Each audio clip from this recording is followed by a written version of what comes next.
So আশা থেকে বের হয়ে গেছি। আজকে যাব হচ্ছে গ্লোবাল ভিলেজ, যেটা টিকিট আমি কেটে নিয়েছিলাম বুর্জ খলিফার যে অ্যাট দ্য টপ 154 তলার যে টিকিট কেটেছিলাম সেটার সাথেই ডিসকাউন্টে কেটে ফেলেছিলাম।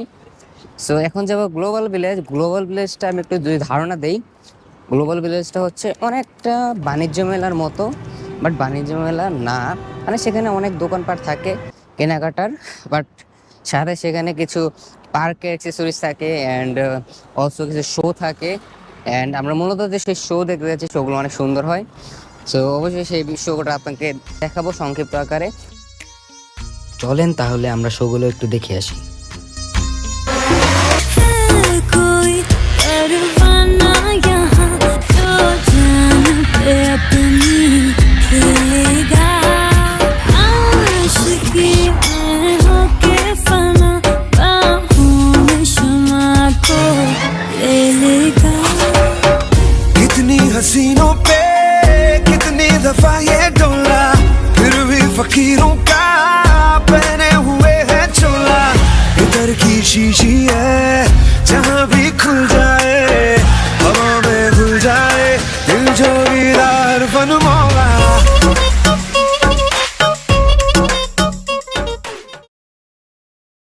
তো এখন যাচ্ছি হচ্ছে বাস স্টপে, কারণ গ্লোবাল ভিলেজের একটা এক্সট্রা বাসই থাকে, যেই বাস দিয়ে সবাইকে নিয়ে যায় রিজার্ভ করে। তো সেই বাস স্টেশনে যাচ্ছে। আমাদের টিকিটের যে প্যাকেজটা বাসের ছিল। তো আজকে কোনো মেট্রোতে উঠতে হবে না। তো আমি যদি ওয়েদারটা দেখাই, আজকে এই হচ্ছে সূর্য, হচ্ছে ওয়েদার, আমি হেঁটে যাচ্ছে বাস স্টপে। এখানে যদি দেখাই, এখানে দেখেন এই যে এরিয়াটাতে আমি হাঁটতেছি, এখানে একটু ময়লা আবর্জনা, অনেকে যারা বলে যে দুবাইতে কখনো ময়লা থাকে না, এটা তাদের জন্য। দেখেন এটা কিন্তু ফুটপাতে হাঁটতেছি, বাট এদিকে অবস্থা কিন্তু এতটাও ভালো না, বাট এই পাশে আবার ভালো। ঠিক আছে, আবার একটু সামনে গেলে ফ্লাইওভারে উঠলেই জায়গাটা ভালো হয়ে যায়। বাট এখানকার বিল্ডিংগুলো আমার মনে হয় না 30-40 টাকার নিচে একটাও হবে। একেবারে যে টপ, তাকানো হয়ে যায় না, অনেক উপরে, ঘাড় পুরো বেঁকা হয়ে যায়। এই ফ্লাইওভারটা পার করেই একটু সামনে গেলে আমাদের বাস স্টপ।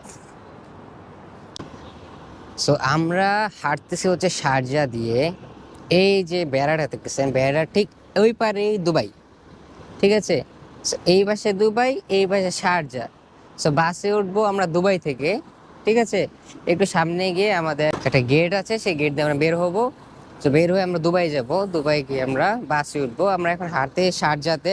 এটা হচ্ছে সাহারা সেন্টার, এটা হচ্ছে শারজা সাহারা সেন্টার। এটা হচ্ছে বাহিরের পার্কিং, অনেক বড়, ভেতরেও পার্কিং আছে।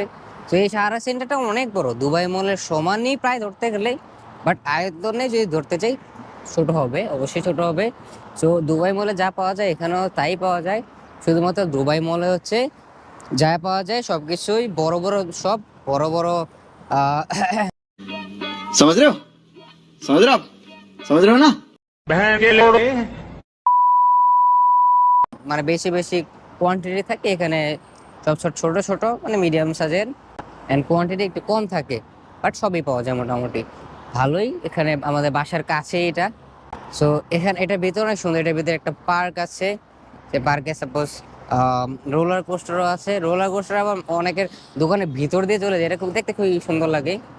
তো একদিন সাহারা সেন্টারে গিয়েও একটা ব্লগ বানাবো। মানে এই যে এখান থেকে বের হয়ে চলে এসেছি দুবাই, এখন আমরা দুবাই আছি। ওই যে সামনে বাস স্টপ, দেখেন যাই না, দেখা যাচ্ছে এখানে বাস। সেই যে সামনে বাস স্টপ, অ্যান্ড বাস আমাদের জন্য দাঁড়িয়ে আছে, আমরা যাই উঠবো অ্যান্ড বাস ছেড়ে দিবে। তো এটাই হচ্ছে বাস, এই যে 107 গ্লোবাল ভিলেজ। সো যাই হোক, বাস ছাড়তে ছাড়তে আমি কথা বলে ফেলি এই ভিডিওর স্পন্সরকে নিয়ে। এই ভিডিওর স্পন্সর হচ্ছে মানি স্টুডিও, যারা প্রোভাইড করে best signals in binary, and যাদের অ্যাকুরেসি অলমোস্ট 80 থেকে 90% হয়, অ্যান্ড যাদের এমটিজি পরিমাণ খুবই কম হয়, ম্যাক্সিমামে শিওর শট হয়, অ্যান্ড হয় শিওর শট হবে, না হলে সিগন্যালই হবে না, তাদের সিগন্যালটি এই ধরনের হয়। সো যারা জয়েন করতে চান তারা অবশ্যই জয়েন করেন মানি স্টুডিও, লিঙ্ক থাকবে ডিসক্রিপশনে। অ্যান্ড যারা ডেইলি 10 থেকে 15টা মিনিমাম সিগন্যালের ভিতরে কভার করতে চান তাদের জন্য এই চ্যানেল। অ্যান্ড যারা কোনো ধরনের ভিআইপিতে জয়েন না হয়েই পাবলিক চ্যানেল থেকে প্রফিট করতে চান তাদের জন্য এই চ্যানেল। যারা হচ্ছে মান্থলি এক ধরনের টুর্নামেন্ট করতে চান, যাদের ব্যালেন্স কম অ্যান্ড সেই ব্যালেন্সটাকে ধীরে ধীরে গ্রো করতে চান তাদের জন্য এই চ্যানেল। যারা কম্পাউন্ডিং সেশন চান তাদের জন্য এই চ্যানেল। যারা একদিনে 200 থেকে 300 সিগন্যাল চান তাদের জন্য এই চ্যানেল। সো তাড়াতাড়ি জয়েন করে ফেলুন মানি স্টুডিও। সিউ। সো চলে এসেছি গ্লোবাল ভিলেজ। আমি যে দেখাই এই যে সামনে গ্লোবাল ভিলেজ, ভাই এই এলাকাটা মারাত্মক সুন্দর, আমার বেস্ট লাগছে। আমার যতগুলো এলাকা দেখছি তার মধ্যে বেস্ট হচ্ছে এটা। এটা হচ্ছে পার্কিং এরিয়া, কত সুন্দর লাগতেছে। क्यों बे ओवर एक्टिंग करता है साला ओवर एक्टिंग की औलाद সেই সেই বেস্ট বেস্ট এভার। ओ, चले एक काम कर 200 रुपए दे और 50 रुपए काट ओवर एक्टिंग की वजह से দেখি যাই জেব্রা ক্রসিং দিয়ে আমরা গ্লোবাল ভিলেজ এন্ট্রি নিব, মজা হবে। সো এটাই ছিল গ্লোবাল ভিলেজের ব্লগ। অ্যান্ড গ্লোবাল ভিলেজে ঢোকার পরে আমাদের মাইক অ্যালো ছিল না। সো গ্লোবাল ভিলেজে কিছু কিছু প্লেস যেগুলো ঘুরলাম সেগুলো হাইলাইট আপনারা দেখতে পেরেছেন। গ্লোবাল ভিলেজে হচ্ছে মূলত বিশ্বের বিভিন্ন ফেমাস প্লেসের ডেমো দেখানো হয় অ্যান্ড বিভিন্ন শো হয় অ্যান্ড বিভিন্ন রাইডও আছে। বিভিন্ন রাইডও টাইম স্পেন্ড করি, বিভিন্ন শো দেখি, বাট সব জায়গাতে ক্যামেরা অ্যালাউ ছিল না, যার কারণে মেন অনেকগুলো ক্লিপ নিতে পারি নাই। যাই হোক, মূলত হচ্ছে এখানে আমি প্রায়ই আসি, এটা আমার একটা ফেভারিট প্লেসের মধ্যে একটা। অ্যান্ড ভাবলাম আজকে একটা ব্লগ বানিয়ে ফেলি, যার কারণে আজকে এতটুকু ছিল ব্লগটা। দেখা হচ্ছে নেক্সট ব্লগে। See you.